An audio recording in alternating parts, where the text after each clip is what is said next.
G'day everyone, this is Greg Ryan and welcome to episode 37 of Rare and Resilient 1 in 5,000 podcast where we're talking IA-ARM. And today we are very fortunate to be joined by Naomi from Yorkshire in the UK, who is the mother of little Ralph, who just turned 3 over the weekend, who was born with IA-ARM. Welcome, Naomi. Morning, good morning. Yes, it's good morning there and it's good evening here. It's very early here.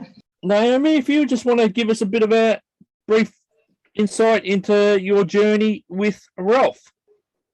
Okay, all right. So Ralph's my fourth child, and it was by far my hardest pregnancy. From work, pretty much from about 8 weeks, we knew something wasn't right. I bled during my pregnancy, and then we had a scan at 20 weeks, and picked up some vertebral anomalies.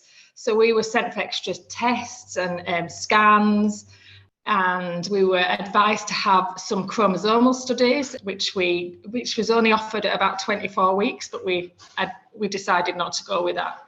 So eventually we had a 4D scan of his vertebrae, and when we had that, we were sent to a different trust to have it done, and they gave us a plan to put in place for when Ralph was born. In hindsight, looking back, I think that was to rule out VACTRL stuff. But anyway, but at the time, no one explained that to us, and I had no idea what VACTRL was or anything really. I just thought he had an issue with his spine. So anyway, Ralph arrived very quickly one Friday morning, and we had about an hour of bliss, and it was lovely. But we was told initially we can't feed him, and I think that was just to rule out any esophageal issues. So about an hour after he was born, one of the junior doctors came and to try to do these checks to sort out the plan that was put in place. And I'll never forget, it was just me and my husband were talking about it last night, the look on that junior doctor's face when she was checking his bum, and she just looked at us and said, "I'm going to have to go get someone senior."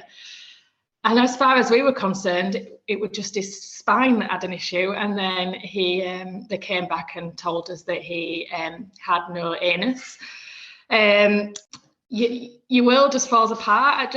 You never expect it's going to be, you never in a million years think that there's something going to be wrong with your child. And I thought we were pretty prepared because we had an idea that there was something wrong, but yes, not an additional thing.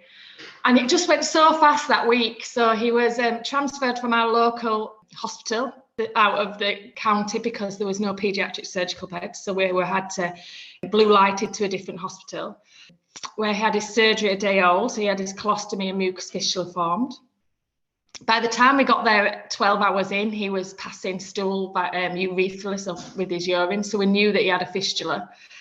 So we went for surgery. Now, my background, I'm a nurse, but I'm also a surgical nurse in adults.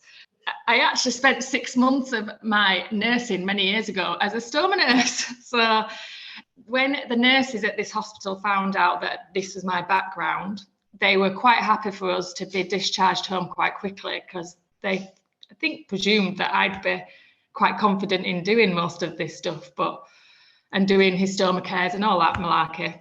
So we were discharged quite quickly, but within days, Ralph's wound broke down and stoma broke down, and he had an open wound in his tummy, and it was a nightmare.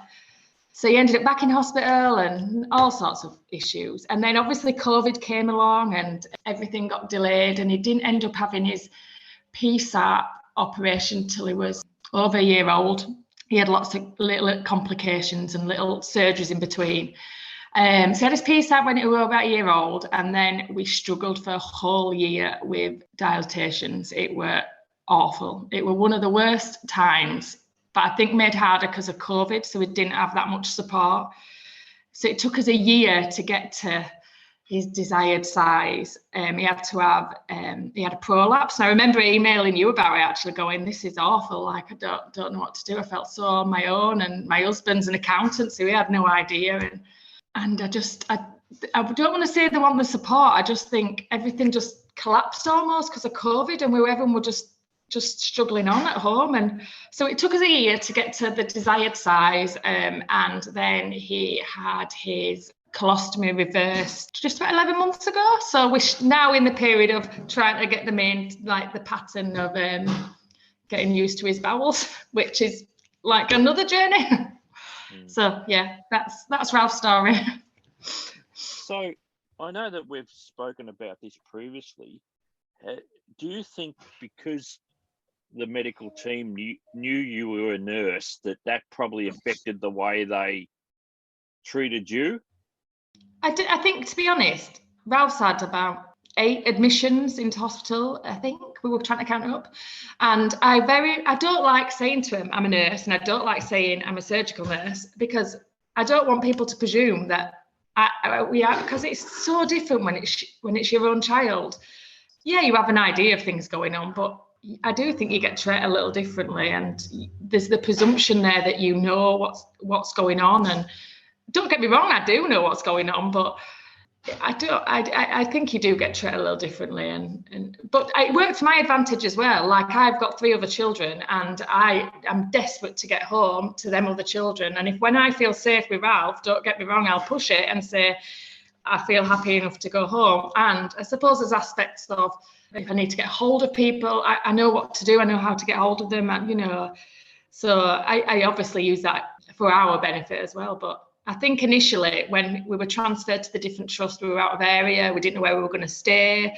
I've got 3 kids dumped everywhere else, like in different houses. And I remember thinking, I've never seen a colostomy on a baby before. I don't know what to do. I don't know what to do. I didn't want to touch him. It was awful.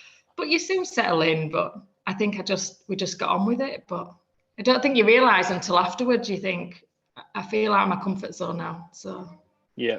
So how did you find dealing with Ralph's stoma compared to, as you say, you were a stoma nurse for adults? Was it a totally different experience?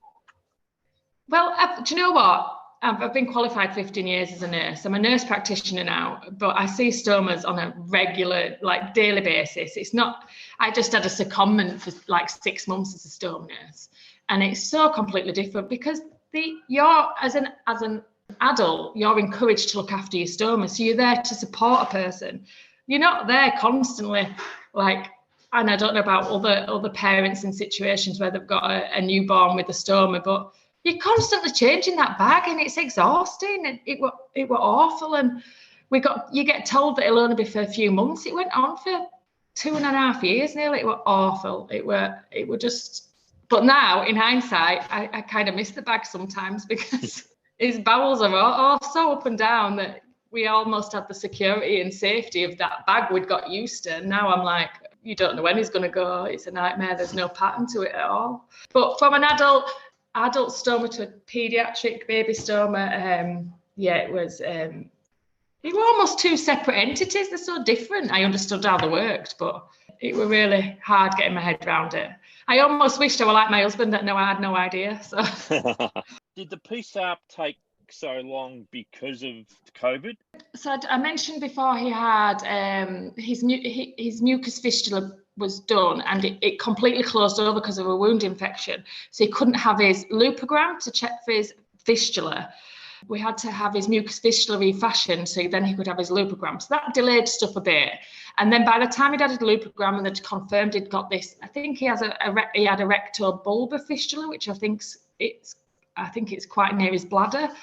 So then they started putting plans in place, and then COVID, as soon as they started putting plans in place, COVID hit.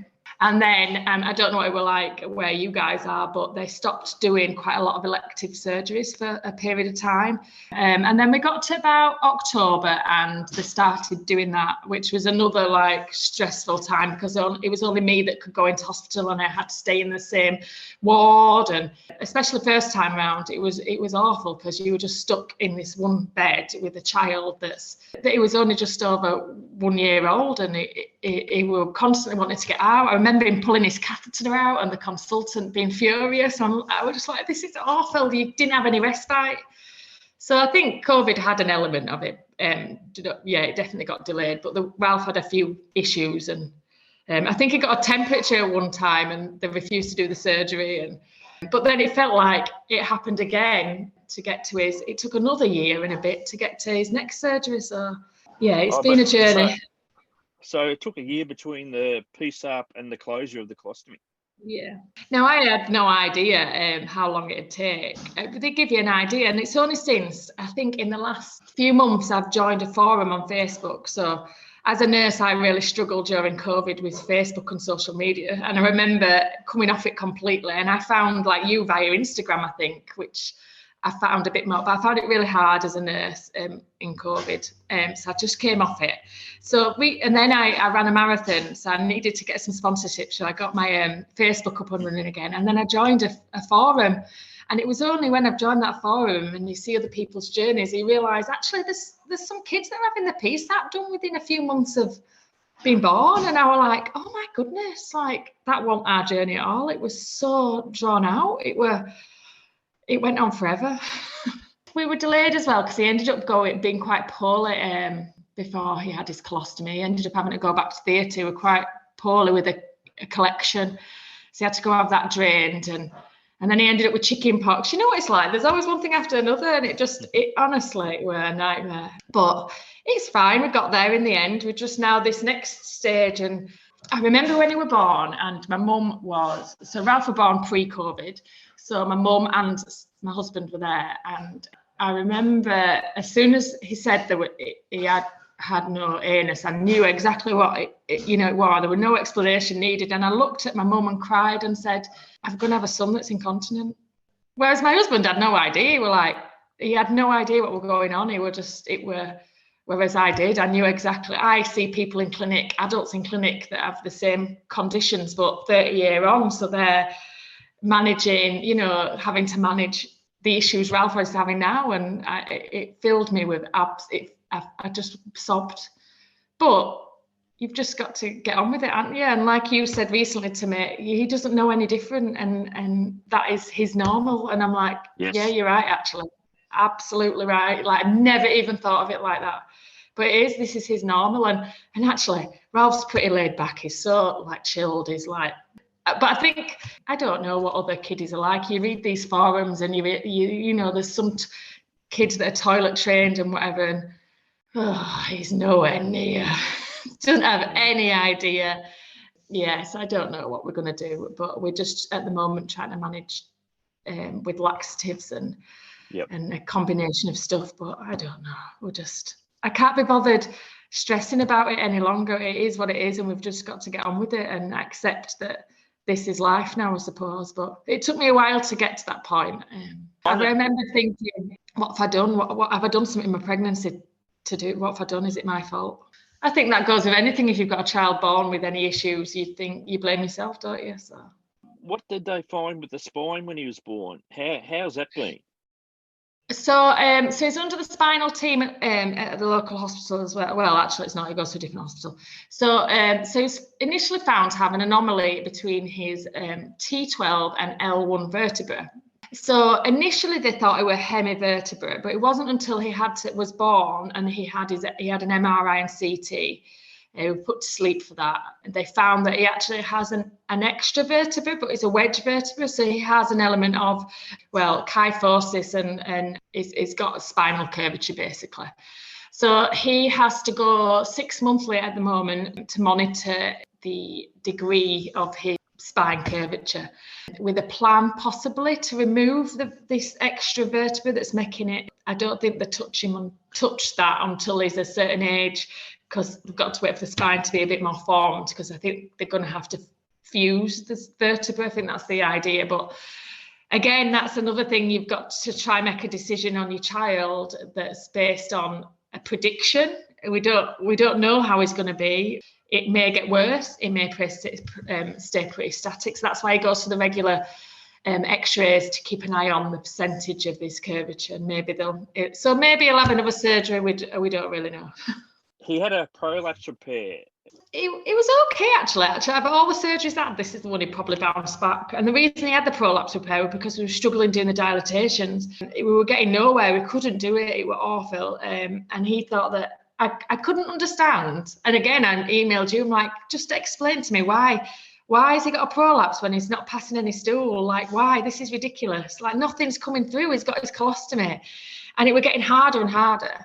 And, I remember texting about it. I'm like, of course, he'll have mucus. You still get some bowel function, don't you? Irrelevant of what's there's nothing passing through it. So he had a bit of a prolapse repair. It was only a day case, but things did settle down from then, and we bounced back from it, and we managed to get there with his dilatations then. But yeah, it were all right with that one. It were, as the grand scheme of things, that were probably the easier of the operations. Now, I know that we've spoken about this, that you feel like at this age still you need to sort of like justify why you're still in nappies. Oh, it's funny actually, because I don't know how they do it in Australia, but in England, once they get to 3, they get 30 hours of free childcare, so you can apply to wherever to use these childcare hours. My kids have always gone to the nursery attached to the school, so that it's rather than going to a private nursery. And it fills me with dread, because all these kids, the expectation is you're going to have children out of nappies by the time they go. Well, it's awful. I hate having to try and explain to people why you're having to go use a baby change still when your child's up and walking and talking to you, and you know, he has a full conversation with you, but he's still in nappies. And I'm sure people do, and I'm sure it's just me being probably a little oversensitive, but it's just going to get worse, isn't it? It's not something that's going to sort straight away, no matter how much. Someone says to me, who said it to me? Someone said, oh, we'll just put him on the potty. And I'm like, it isn't that simple. He's got absolutely no idea when he's going to the toilet. Absolutely no idea. He'd walk around with a poo in his nappy all day, Ralph would. He'd done, and you'll say to him, Ralph, did you not know that were happening? And he were like, no, mummy. It's a horrible feeling, but you know, we've got broad shoulders. We've just one of them things. But I dread the school thing, the nursery thing, because I think it's not too bad when they're younger, but the older they get, kids can be cruel, can't they? So, oh yeah, but we say that all the time, and that a lot of the parents have that same issue. I know one of the main reasons why you're doing this podcast is because you're so passionate about getting it out there that kids with IA, ARM people need schools and everyone, family, and that they need to know, don't they? Because it's just, it's such a personal thing it's just the family unit, the only ones that have to deal with it, and then to try and explain it over and over again, it's just impossible. It is. I'm so lucky that I actually think I work in a surgical environment, that my manager actually has an amazing idea of what's going on, and I've been supported so well by work that I don't think that's the same in others. You know, my husband probably wouldn't have got the same treatment. I mean, he was lucky because it was COVID, so he worked from home for 2 years. So that worked out perfectly with Ralph and childcare. I don't think it's this. I think I've been extremely lucky from that point, that I've got the support from work, because they know and they understand, and they understand the anatomy of it all. They understand, you know, the issues. They know that now he's had the surgery, he's still got his issues are a lot harder in a way to manage. So it must be real. I do feel sorry for people that are having to try and manage it all with people that have no idea. It's the repetitive explanation, isn't it? And actually my response now when people say to me, how's Ralph? I'm like, yeah, it's okay. Same old, same. It's the same. Like, because I don't know. I'm exhausted with explaining it. But I think that goes with any condition, like any child that has any, you know, issues. There must be the repetitive explanation time and time again that it's just exhausting. And the hardest thing is to look at Ralph, and this goes with any kids with IA, and he looks pretty normal. You know, he's a normal kid. He's a clever kid, yeah. It's that hidden disability thing, and actually it's more, you know, paramount to us now that it's affected us now. And you talk to people about, you know people have disabilities or whatever, and you can't see them, but you never think it's going to be you, and it's happening to us. It's us. It's our life constantly. How do his older brothers and sisters cope with it all? Do they understand? So I've got 2 older boys. So my eldest is 15, and then I've got a 13-year-old, and then I've got a little girl in the middle at 6. The older boys are really good. We really struggled when we were doing the dilations, because that was the one thing we hid from everyone. So we hid it because so that way, and because it went on for so long, it just felt like they knew something was going on. But, you know, because I've got a 15-year-old still up, you know, of course, we're having to do it twice a day, 3 times a day. You know, there's going to be times where they're like, what are you doing? And you're having to shut them out. And that was really hard, that aspect of it. But they're really good. They're really, really good with Ralph. They're amazing. You know, my older boys now, you know, I'm glad actually they take a bit of the load, because they help with nappies and stuff, because you're constantly changing nappies sometimes. So they're really good with that kind of thing, and they understand it all. And well, I think they understand it all. They know that he was born with no bottom, and trying to explain to them that even though he's now got an anus, that actually it don't work the same. So it's just getting ahead. But then again, it just goes back to what we were saying. It's educating people. And I think the biggest thing with kids is it's okay to be different. And that's what I'm saying. It's okay to be different. And there are people in the world that are different, and it's accepting that. So it's been a learning curve for them and my family, but they're really good with him. And Ralph's he's so advanced for his age. He's such a clever kid, you know, telling me about different animals the other day, and I'm thinking, how do you know this? You're not even 3 yet. But, you know, it's amazing. So, you know, from a developmental point of view, is a dream. He's brilliant, but we can't have everything, can we? No. Now, I know one of your passions in life is running. Oh, yeah. And you said you did a marathon. So how important has the running been for you since Ralph was born? I mean, I've always used running as a bit of an escape. I wouldn't say I'm an amazing runner. My husband's a really good runner. So we have to tag team almost to get our runs in on a daily basis with 4 children that do millions of sports. But I think you need, as a parent with any child that's got any type of issues, disabilities or whatever, you need to find an escape. That's the one thing, having 20 minutes there, even 20 minutes, 30 minutes a day, just to get away from everything, clear your head. Even every worry in the world can feel so much better after going and doing some exercise. And I'm a huge advocate for it. I always have been, but I'm a huge advocate to just going and clearing your head, going for a walk, or going for a run. And yeah, so, and that's why I decided to run a marathon. I thought, you know what, I'll do a marathon. Can raise some pennies along the way as well. Well done. No, that's fantastic. So what's upcoming now for Ralph? Has he got any more surgeries coming, or it's just a matter of waiting, see, and work out what works for his bowel management? Oh, I don't really know. I feel like we're just stuck in a bit of a limb at the moment, just trying to struggle through with the laxatives and trying to find an idea of getting a pattern, but we've got no pattern. He opens his bowels multiple times a day at different times of the day, no matter what time we give him his laxatives. So we've got an appointment in a few weeks with his consultant. I'm hoping they'll talk to us about his bowel management from a point of view, whether they're starting on some suppositories or something, but he's got no more planned surgeries from his bowels point of view. It's just, I suppose, manage it.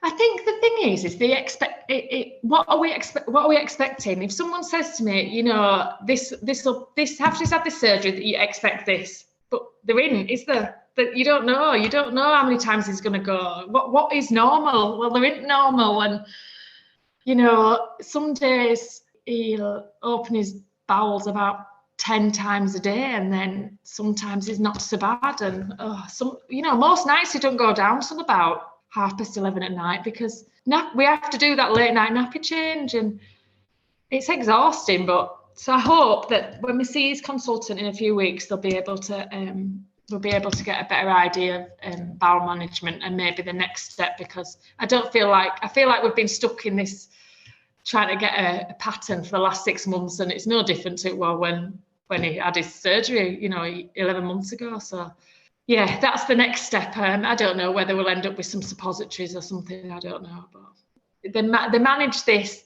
very differently wherever you are in the world, I think. And I don't know. We'll just have to see. It is what it is, isn't it? You can't get too wrapped up in it and just think we'll get there. We will get there, I'm sure.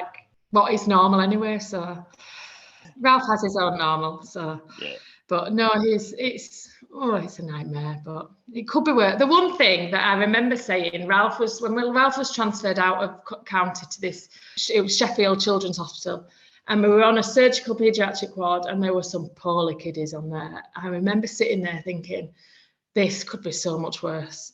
And actually, it was a bit of a reality check that I thought, do you know what? We can do this. It's horrible. This is awful, but this could be so much worse. There were some kiddies that were there for weeks and weeks and weeks and weeks. And I thought, how do families cope with this?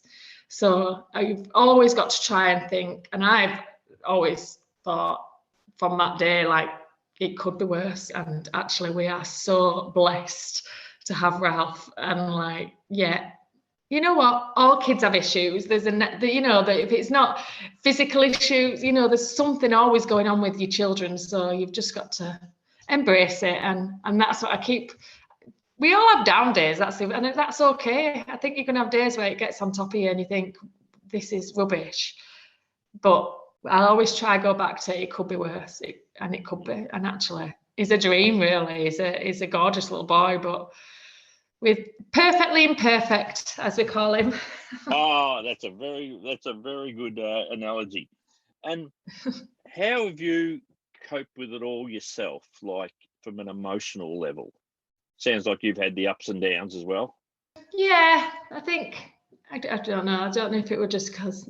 Yeah, do you think your experience of being a nurse has helped in that respect? Yeah, I feel like I'm pretty level-headed about stuff and optimistic and pragmatic, but I definitely feel like I've probably dealt with the situation a lot. I've got on with it. Like my husband, when we were doing the dilations, couldn't do it all. He couldn't do it. It really upset him, and I were like, right, I'm just gonna have to suck this up and get on with it. And it's awful, but we put it in a box and don't think about it. It's absolutely horrific what you have to do to your little baby. And the older he got, the harder it was, because he were fighting with us and you were having to manhandle him to do it. And you have to put it in a box. And I think I'm quite good at compartmentalizing stuff, because I think you have to, for the job I do, really. You have to be able to leave work and think, enough now, right, I'm coming home to my family. And I suppose I did deal with aspects of Ralph's issues a bit like that, but then you have days where it does get on top of you. So, and I think it's okay. And it's okay to be fed up. But then also, COVID were an absolute blessing in disguise, because like I said, my husband were at home. I got to spend more time at home with them, whereas that wouldn't have happened. He'd have had to go to childcare or whatever. And so we're so blessed with that. It was almost it was a blessing having COVID for whatever. It feels like it's still about a year, but yeah, I think like I dealt with it. I still, like I say, have issues where I get a bit emotional about it, but don't all parents? You have a very positive attitude, I believe. Well, we could look at and think, why us? And don't get me, you do think that why us? There's always, but it could be worse. So, and we're blessed to have him, the little monkey. So we've covered a few things. Naomi, is there anything else that you'd like to talk about? Just about how I've dealt with I feel like I could have, I wish that I accessed certain things like the forums and stuff a bit earlier, rather than thinking I'm superwoman and superhuman and I can sort it on my own. Because actually, I feel like, so some of the online forums, I struggled with when there's aspects of them that I found quite hard to deal with. But however, on the flip side, they were extremely informative, and any little question you can ask, and someone answers them straight away, and which is brilliant. And actually, it was simple stuff like insurance when you're going abroad. Like, what do I do for Ralph? Flicked through a forum, got the answer straight away. What do I do about Ralph's when we're on holiday? Like swim nappies. Like, I don't know what to do. Like, I don't know what are the best ones. Like, I've just used the throwaway ones. What do people do? Because we're going abroad. I can't take an abundance of nappies with us. So, the forums are a absolute blessing for little issues. But again, it did feel a bit of an emotional roller coaster reading some of the stuff on there, which I struggled. I think that's the side I struggled with. So to me was if no one's done it or I've not thought about it, look up some of the social media forums for IA and ARM because they are brilliant. But also keep in mind that how IA and stuff's managed is completely different wherever you go. So what's normal for your consultant might not be the same as in a different country. So yeah, that's the big thing for me. Like there seems a bit like, well, why is that happening here and not there? And I'm like, because they manage stuff differently, and that's how it is, isn't it? Yep, and plus every single case is different too. So Naomi, thank you so much for being so open with us and positive as well. Like even though you've had some tough episodes with Ralph and you're still going through it, I think people will feel like your positive attitude really come through. So it's been wonderful chatting to you because the first time we've chatted other than being online, hey? It is. It's been lovely speaking to you. Speaking face to face rather than texting. Yeah. So it's been lovely. No. Thank you. All right. We'll give Ralph a big high five for me.